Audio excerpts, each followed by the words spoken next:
Hi, ladies and gentlemen. How you doing? It's Dave Dobbs here. It's the 4th of May. May the 4th be with you. We finally arrived at that kind of fabled time. This time last year, Kilauea, the big volcano, was really just beginning kind of its full-scale eruption. Certainly, we're getting lots of amazing sightings coming in, but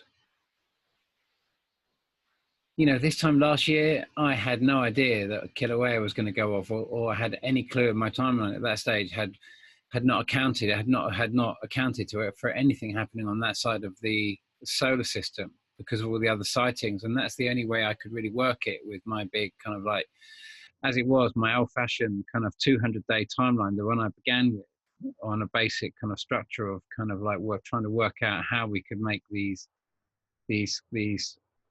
sightings pinned together. And then it was all working fine until well, it wasn't working fine. There were lots and lots of errors, but they were the best we could do with the data that we had. And obviously, the more data I get, the more I can upgrade things. And so I'm always looking, and we've just had some phenomenal data coming in. And this data has enabled me to come to a much bigger understanding of the timeline.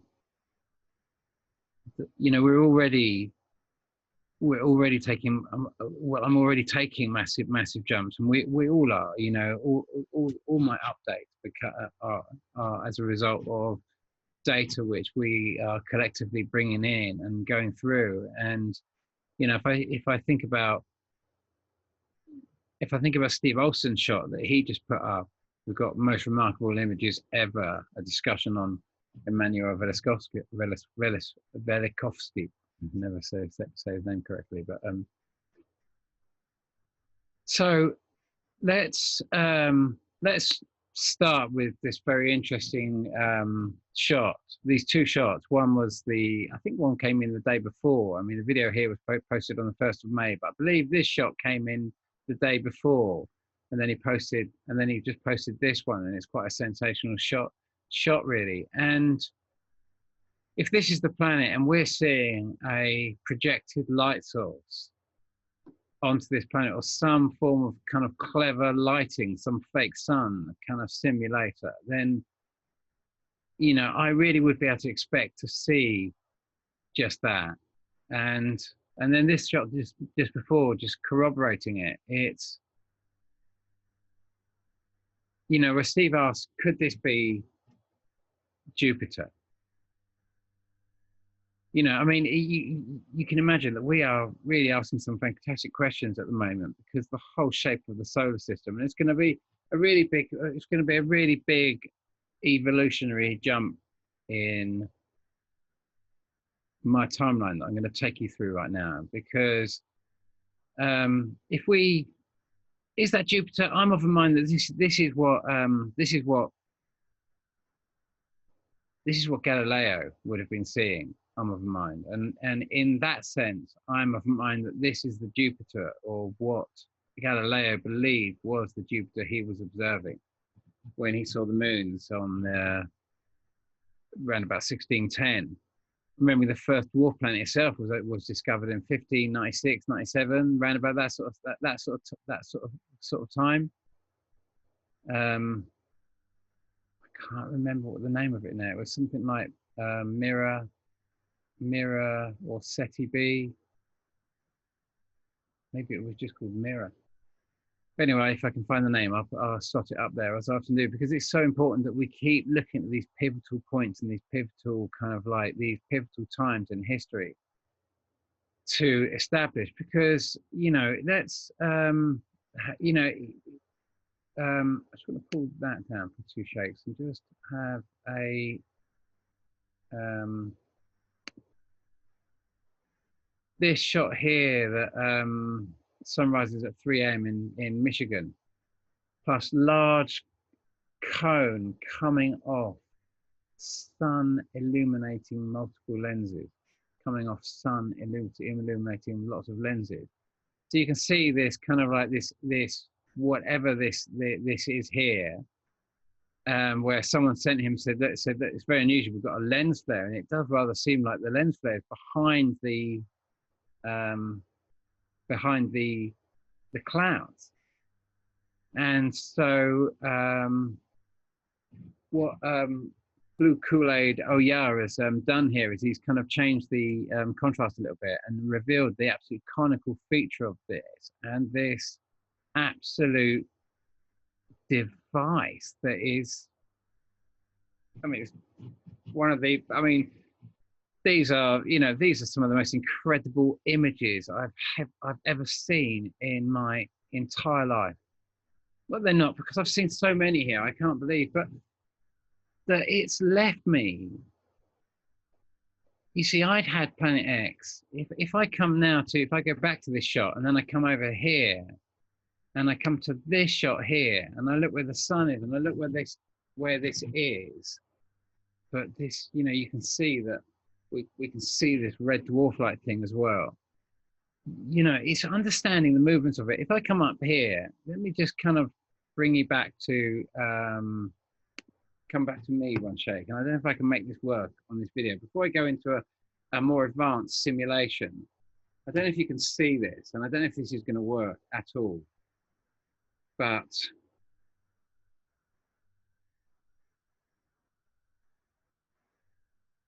if the ring I'm holding in my hand here is the orbital track of Earth, and this aspect here that's getting closer here, yeah, this aspect here is getting closer. This is the aspect of the orbital track getting closer to us. That so doesn't work.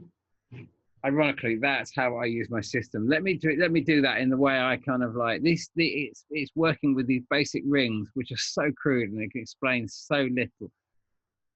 But let me try and show you that same simulation. First of all, from a 3D perspective, because let's just go back into this share. And you'll notice that where it's coming in here, this is the longest point of its cycle. And as it's coming up now, rapidly, it would plunge into the Northern Hemisphere, or as Carlos Ferrada would have it, the Southern Hemisphere. And I have to start thinking that maybe he's got it right. Except that he would, I don't think he would have ever been able to run a simulation like this.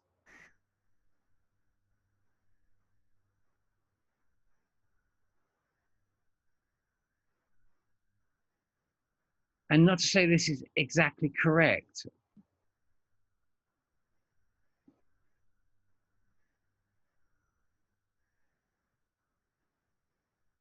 So let's stop that and think about, let's just go back into share and let's go back to my Safari and think about some of the events which have, well, actually, I'll keep that page there. And some of the events that have happened recently, like, for example, let's just look at some of the dates of these. So we had, we had the storm on 16th of October, 1987. Newcastle in Australia, they had quite a big earthquake in 1989. We've got massive earthquake in California in 1989. On August 21, 1986, the water goes red in a part of Africa. Lake Neos in Cameroon in Africa. So, you know, we had the same thing, and we've seen, of course, the same thing happen. We've seen all this red dust, all this red iron coming down. It's turning our seas red, it's turning our water red. We see turning snow red and all this sort of stuff. And then we've got, what have we got here? Biggest earthquake in the 20th century, 1960. Again in Chile, and 9.5. meteor shower to arrive tomorrow. Oh, in the comet, that was the Halley's Comet. And of course, that actually brings us to Halley's Comet, which ironically is, well, just, you think it was last seen in 1986 again. And if we go back to Carlos Ferrada's timeline, we can sort of see that 39 was when Carlos Ferrada predicted it. And of course, this is the side that we're experiencing right now. It will be later up here, I guess, or perhaps it's here and slightly more here and on this side and here on this side, and then you get the kind of 80. This is a very slow mover, remember, and here, right in between the middle of these two places, is this kind of 80s period. And of course, the whole dwarf system comes underneath us here, the whole planet effectively, or possibly it comes underneath us. That's the I'm choosing, it's between kind of like it's between sort of Jupiter and Mars. We can understand that it's this point here that's also a critical point. And so and also just going back up to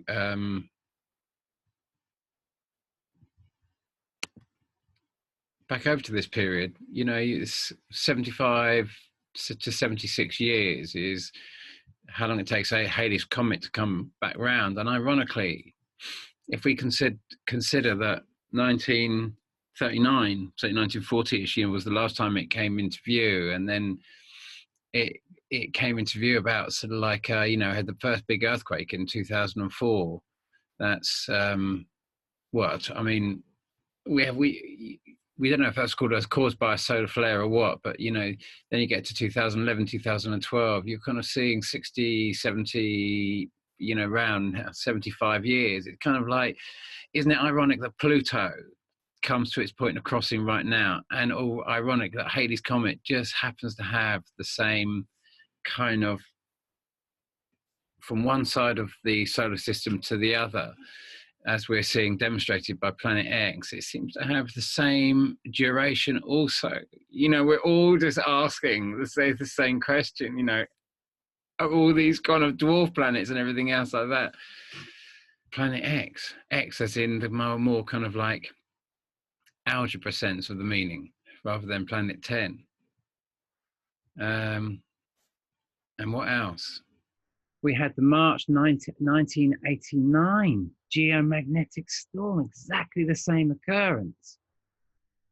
Yeah, and then we come to the 1906 San Francisco earthquake. 80% of the city was destroyed. And so we get all of these big changes, and we have to bring, all these earthquakes are big. They have to be caused by something. We don't want to try and make it up. We want to just be able to logically look and see. You've seen how my timeline kind of pieces all this together in terms of understanding that we've actually just been seeing one consistent kind of virtually straight movement by the Planet X system itself. We had to try and work out a way in the timeline of what could have possibly been the trigger of those two 2010 2011 earthquake, because they're so massive, and also the 2004 tsunami, on Boxing Day 2004. As we start being able to piece that together, we have the capacity now to see how, to see the basis of all our theology, and to see how this has always been here. It's just that everyone has tried to make us believe this occurred, this has come in after thousands and thousands of years, when in reality, this has been here all along.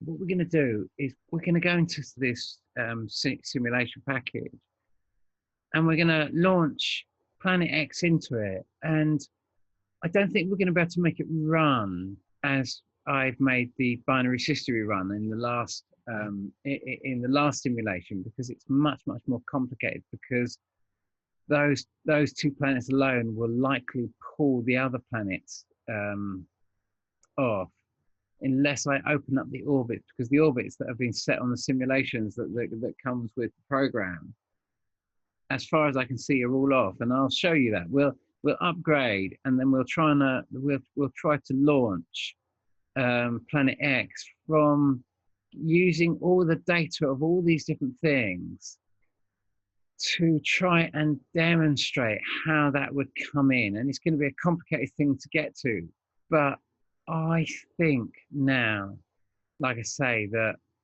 the Dobbs model could be updated now to a point where we could actually rebuild a completely archaic zodiac. I just thought I'd add to that that I met Kaypacha the other day, and I was telling him about my timeline. It was a great honor because he's on a little tour. He's traveling around England, a little bit of England at the moment, on a little tour, meeting up with many of his subscribers and what have you. And I really wanted to touch base with him. So this is a big shout out to Kai. And if you're friends with Kai, do tell him that this is very much dedicated towards him as well, because I haven't got that type of astrological connection to the planet he has. He has a very, very mystical connection, and I love his readings and the way he brings it all around and always has a positive message, and it always seems to make sense. And I really feel as if he draws so much truth. And I really wanted to speak to him because, of course, I'm discovering that I'm very possibly discovering that Pluto is actually Planet X, as potentially what Galileo was seeing as well, and that it kind of it's been following the same route as Pluto. It's just been much, much closer to the sun than we've been led to believe. And it's very dense in ions. It's very heavy. It's relatively small considering how heavy and big it is, because it spews out iron, which is where all this dust comes from. And this comes because it's, when something goes through a fusion process, like our sun going from hydrogen fusing into helium, you can imagine when that process keeps going and helium being fused up the next on the periodic table. And this is the formation of matter, and it gets really dense. And we've always kind of been led to believe, because of the Big Bang, that kind of the fusion process only occurs up into iron. And then it kind of like, it reaches kind of like a supernova sort of state, a Big Bang sort of state, and then all the matter was created thereafter.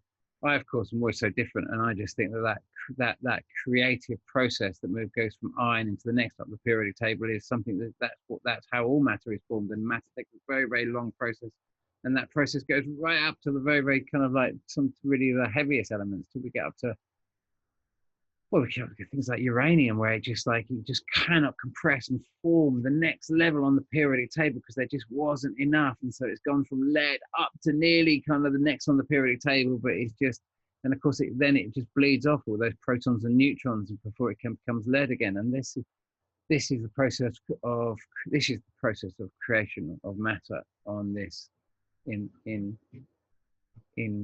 our universe. I might be wrong, but this is definitely spewing out iron. And all the planets orbiting it seem to pick up all this iron residue. And who knows? But there's definitely iron present, where iron dust present when it's flying around. And we're learning to have a different window on our solar system. And I think this helps us see a higher understanding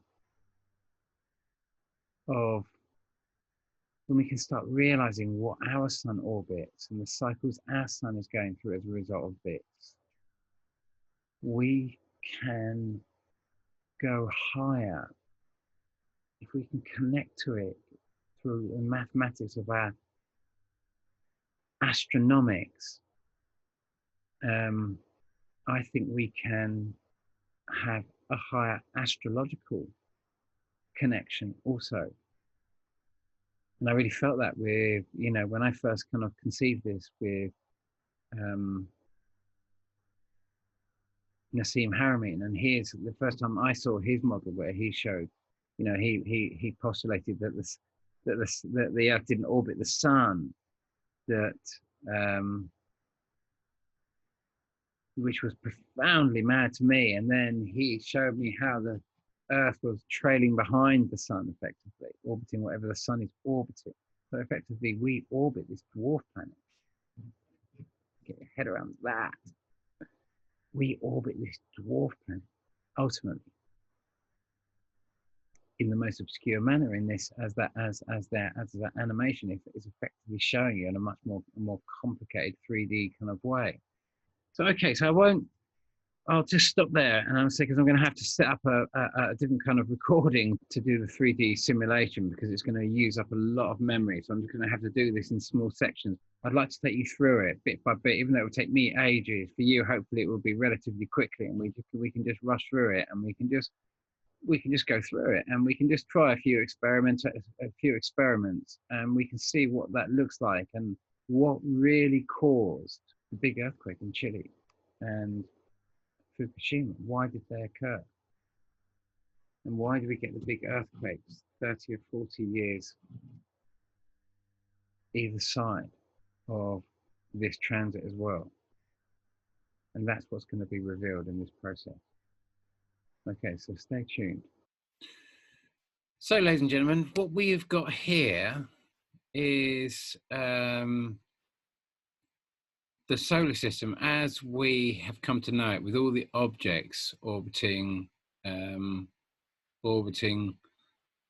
that we would normally expect to see. Apart from the moon, it hasn't got the moon in this correlation. I don't think that's been included in this specific model.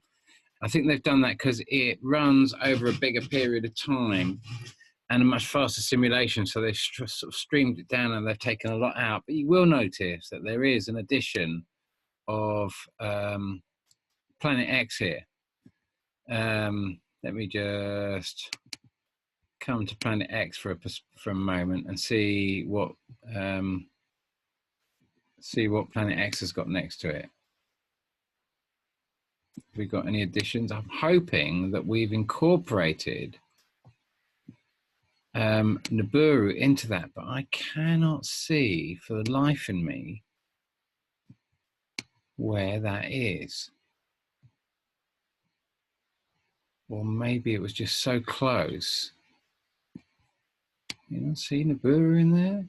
We lost Nibiru. This is difficult to use these models, so hopefully he might just show up. Maybe I've put it so close. So what we're going to do, we've got that set at day seconds, 15 days. So we'll go down to 3 days a second to slow it down a little bit. And let's just see what happens. Hopefully Planet X is just starting to move now. And if there is anything orbiting it, aha, yes, look at that. So we've obviously massively increased the speed of this as this is coming down to try and give a bit of a definition of what this would look like as this is chasing down, with Planet X following behind it. Let's come forward now. And let's just come from that angle and see where hopefully, we can see where it's going to hopefully come through.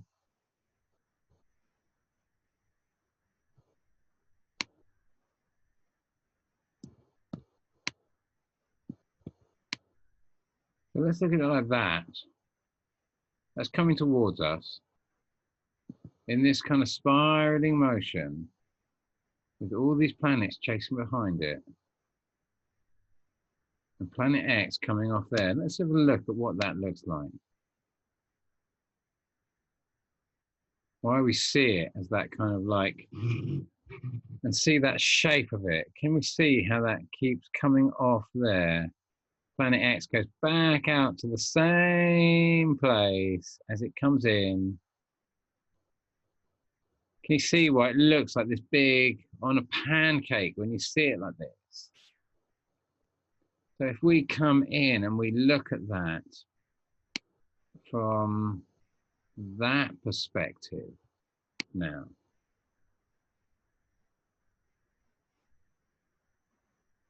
we can see how that this is going to come down. It's going to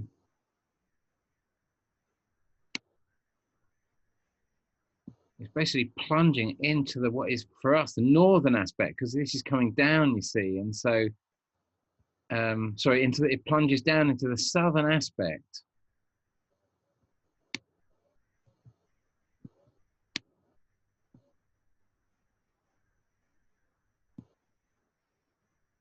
Goes super fast and then comes out the other side. Comes right away from the sun.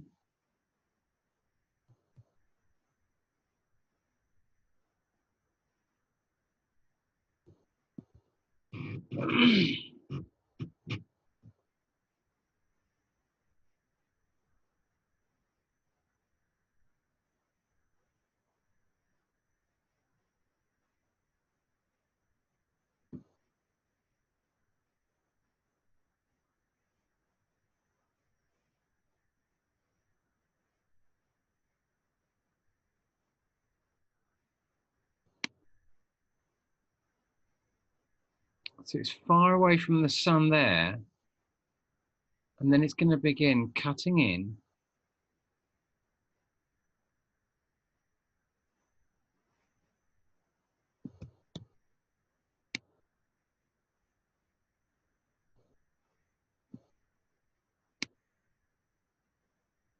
It's this point when it comes in for this super turn.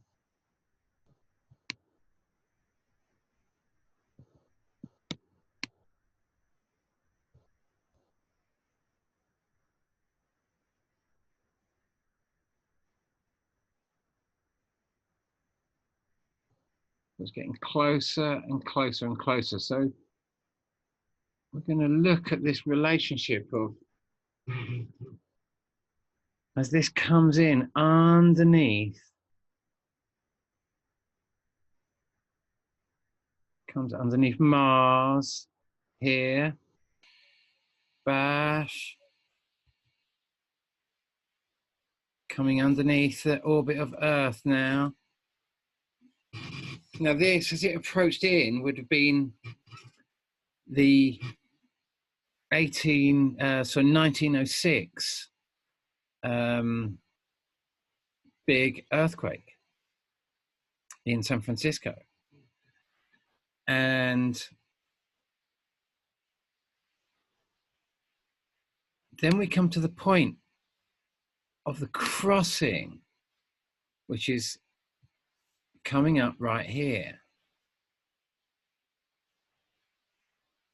And this would have been the 1939 earthquake, and in that Carlos Ferrada predicted.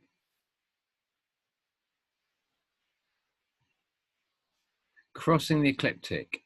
So this is that point. Then we have the mid-range point. That's where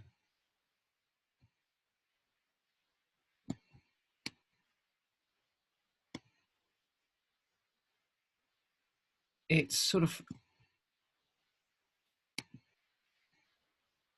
bam. So it's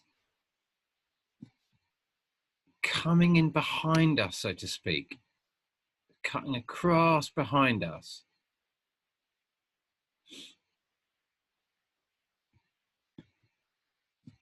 And then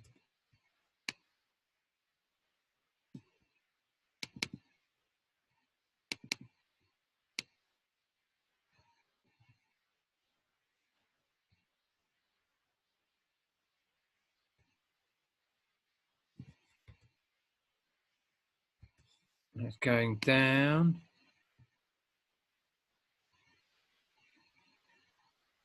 And so these are the aspects where we see the 1939 point, the closest aspect there. Now here it plunges right off into the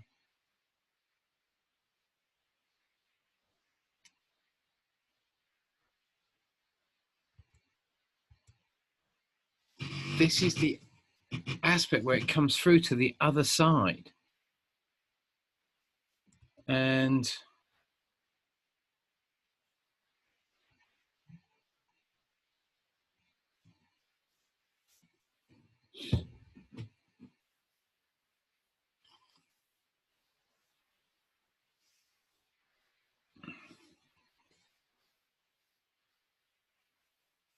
if we hold that there at that point here, we can see when it's crossed the ecliptic, picture it like this point. As it's come down through here at this angle here, and the kind of general ecliptic is running perpendicular to the direction of the sun.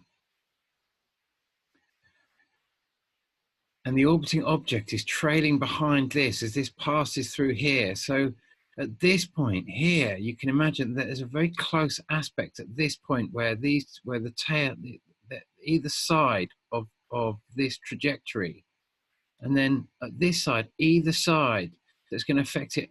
Kind of Earth is going to be up here, over here, but Earth is going to be down here, over here, compared to its rotation as it's coming around this. So you've got these two sides, and this is the kind of like this is the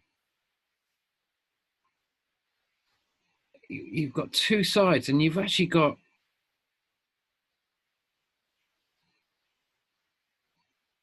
the density of planet X itself coming through on both sides, either because planet X is going to come right under Earth here, and it's going to come right over the top of Earth here, and then its trailing bodies are going to come in as well. And so you have these this is what it really looks like when it's going into the Northern Hemisphere. So sorry it's been such a long video. It's the 7th of May now, and I'm just finishing this off now, so I'll post this up today.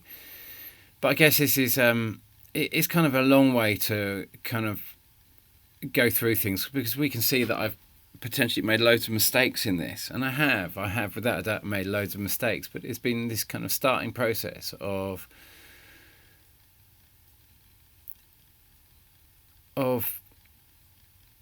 having to try and calculate how and why we get the earthquakes when we do. I've kind of frozen it on this frame here because we can just to kind of, whilst we've got that kind of overview, I just wanted to put some overlays in the good old-fashioned kind of 2D kind of effect that we've come to know, just to try and show you what that looks like, where the actual orbits would be, because this hasn't been set to any real kind of like, it's been set to capture the movements in one big flowing motion. Unfortunately, when I try to set the model off, not running as a whole thing, it tends to, you get this thing called the Roosh effect, which is kind of when two bodies come really close and kind of rip each other's kind of like, gravity kind of fails between the two objects and they just start falling apart. And we get a lot of that when we're doing this. Even though this universe sandbox uses these kind of like, as far as I can see, all the algorithms are based on kind of like, are built on kind of built on terminologies, of distance, speed, density, mass, atomic density, things like that. All these, you can bring lots and lots of different things into this into the orbital mechanics of this program, which is quite interesting. Like I say, there are errors in it, and I've no doubt they're going to start ironing out those errors. And my computer barely runs this program, so it's obviously quite a big, complicated program that I have to rush, shut a lot of other things down. That's everything just crashes all the time. But nonetheless, we can kind of see. So we've got the top over here. So let me just keep that there. We've got this first image here where I've put the 1906 earthquake, which was in California. This is the point where the dwarf planet itself was coming in under the orbital track of Earth. If we go to the next frame, we can see once the dwarf planets move through, then the orbital track of, would it occur there?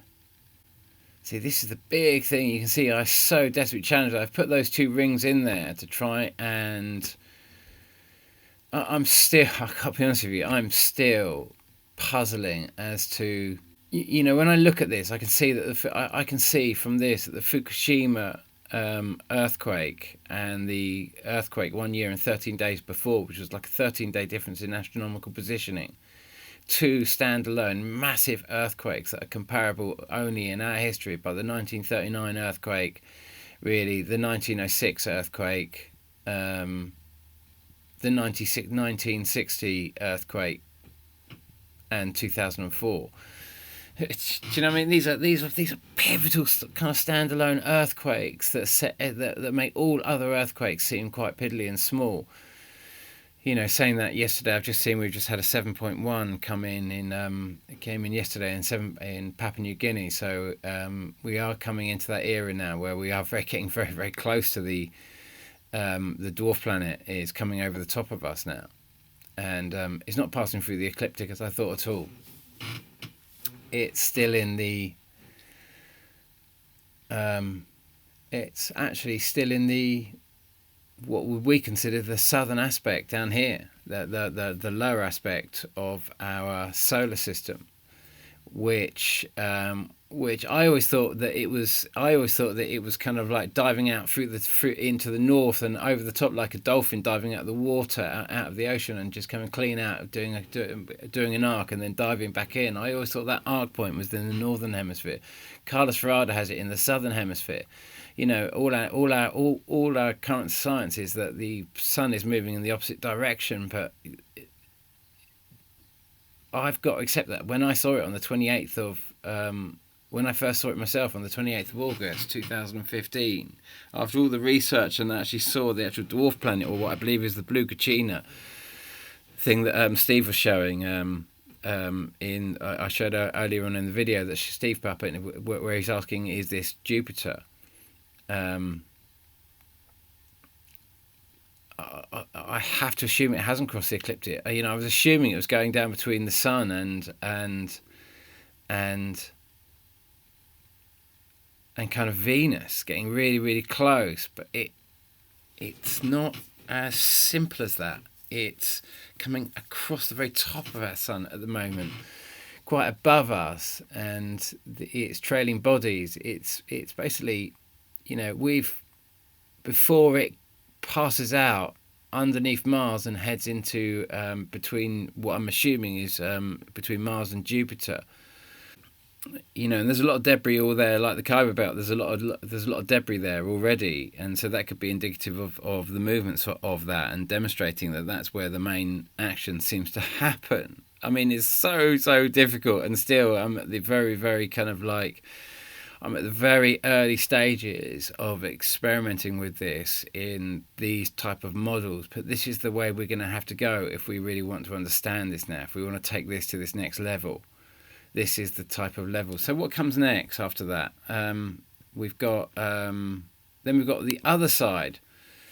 Now, does it affect us here? This is the bit that is a question. Once it's gone through, is there a potential that it could clip the furthest side of, it comes in, and if we go back to that one, you can see as it approaches there, the two become very, very close.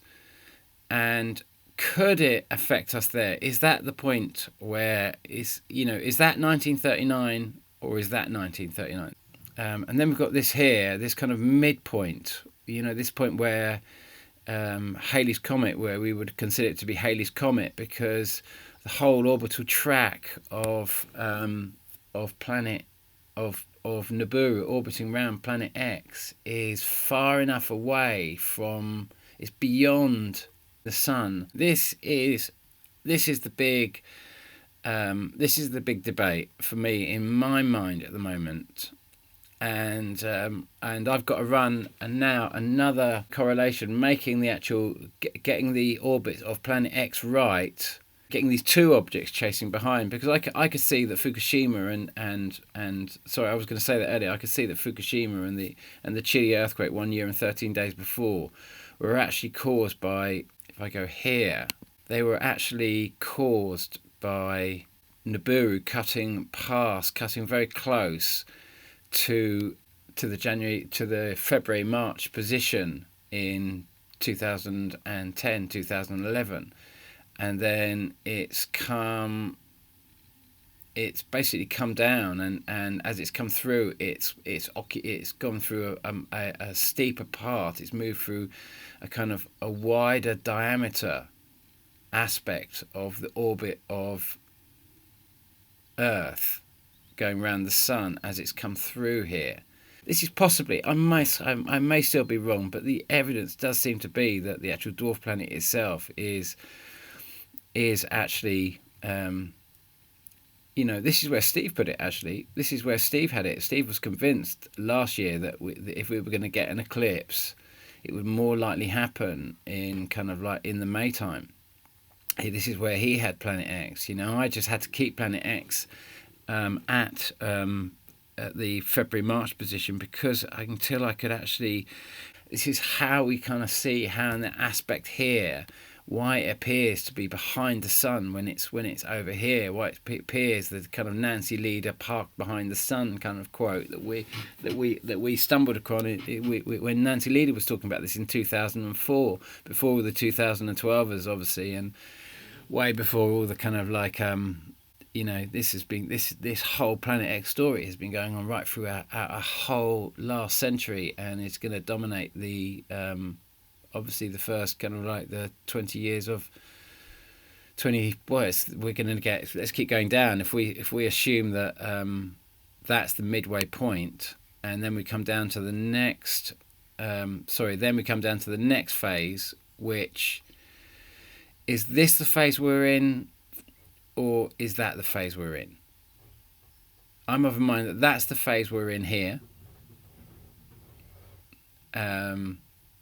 And this will be the phase. So if we say 1906 was the first in the sequence, and then we get 1939, when we use that, so the same kind of maths to understand what's happening down here, 1926, 1936, so it's 33 years. So it's so if we're assuming it's about 2020, which is we're going to see the big kind of flyby because of the flyby we saw in kind of like December, January, just gone, is very likely that November's going to be the kind of like the perihelion point between Nibiru, the furthest orbiting planet to the Nemesis system that's orbiting this dwarf planet, and its perihelion to Earth is very likely, very massive, wasn't it, in December, January? Absolutely massive. And that can only come down towards us and get closer in the next cycle. And so if there was going to be an eclipse, so we get all these different points, but you can see that 33 years after that, so we're talking about 2053. We after we've done with all the shenanigans in this current flyby, then in 2053 there's going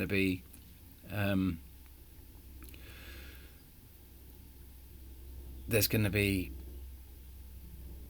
another massive earthquake, and this is the natural cycle of this system through our solar system. This is what it does. It brings about change, and I'm of mind that when we're in peace we get very protected from this, but when we go into war we go under the wheels of it. And one nation's enemies will deliberately drive them into a state of war at the time of this passage, so they go under the wheels of it. They'll use it to their advantage in strategies of war, and that's what we're seeing now. Every nation trying to desperately push the other nation to go into war, and this will not permit war on our plane. It's the regulator of this solar system. So that's the message. New timeline. I won't put the old timeline. I was going to put the whole thing. Always rerun the timeline, because I keep doing that, because there are, every now and then, there's new people who come to this who haven't seen this, and we have to try and keep it all together because we're getting so few views, and these things get shared by different people. And so I keep the whole thing together. So maybe I will. I'll just put the timeline at the end. But just remember that when we get to when I get to the section where I've guessed it's about 378 years, it's actually half that. So it's looking now to be about 189-year cycle. And you've seen if you've seen how I've worked to get to that. But that's this big dwarf planet itself. Takes 169 to 189, but I think it's more like 189 now, I've got to be honest with you, to go all the way around, and it's done this for time immemorial. This is what all our theology is about. And the next thing is to bring all of this together and streamlined into a streamlined whole. We can go right back with this now. We can go back thousands of years, not just 2,000 years. We can go back to. We could go back to the point, I'm assuming, the water from the Great Flood arrived on Earth via a dimensional tear between Mars and Earth. And this is how I found this. Why the occupants of Mars fled Mars, and the big problem that's led to this whole situation that we're in. Velikovsky found I think he found the evidence of Planet X, or whatever he saw through Venus, and Velikovsky, I always say his name, I've got to practice that, but Velikovsky, and he and I found Planet X through Mars, and I think that we all find it through different things, through different types of astronomical research, and so I hope this has helped. It's a big jump in the timeline. It's left a lot of questions unanswered. It's going to leave so many more questions in your head, I'm afraid, but such is the nature of beginning this new mapping of the timeline. And such is the beginning of a much bigger leap in consciousness, because this timeline will help your mind grapple with concepts of a higher dimension through this process, because the whole Catholic Church have given us this, that the constantly fought for the Earth is the center of the universe, and to bring you into this kind of like this mindset. And we've brought that back to the sort of like we've brought that back. We thought we'd brought that back to the sun, at least, with Galileo, or the kind of like this heliocentric model. But now we're coming out of this heliocentric model, and we're coming into a higher model which connects us. Even the Big Bang itself was all created to recreate creationism that was rather destroyed by Galileo's telescope, and we've got to come out of these theories a little bit, or at least attempt to scientifically understand them rather than just taking them as they're parroted, and assess whether there's any real truth in them. And to me, there's not. certainly in the Big Bang Theory, it doesn't really ring true. It seems not everything's falling apart. It seems like everything's coming together quite nicely. And I think, if I was to just hold something above the ground and release it, it would drop to the ground. Gravity pulls it down, and as you're noticing in this whole simulation, everything is orbiting everything else, which means it's all on fundamentally a collapsing orbit. Which, by the logic of that, would rather imply that everything's coming together, not falling apart. And on that note, after this long video, like I say, I'll leave the other timeline there just for those. Most of you have seen it, so this is the end of the video. But for those of you that are new to this, you can just see that whole timeline and how I've got to that. And remember, it's a 189 year event, and remember that would make things like the Carrington event bring that into the timing.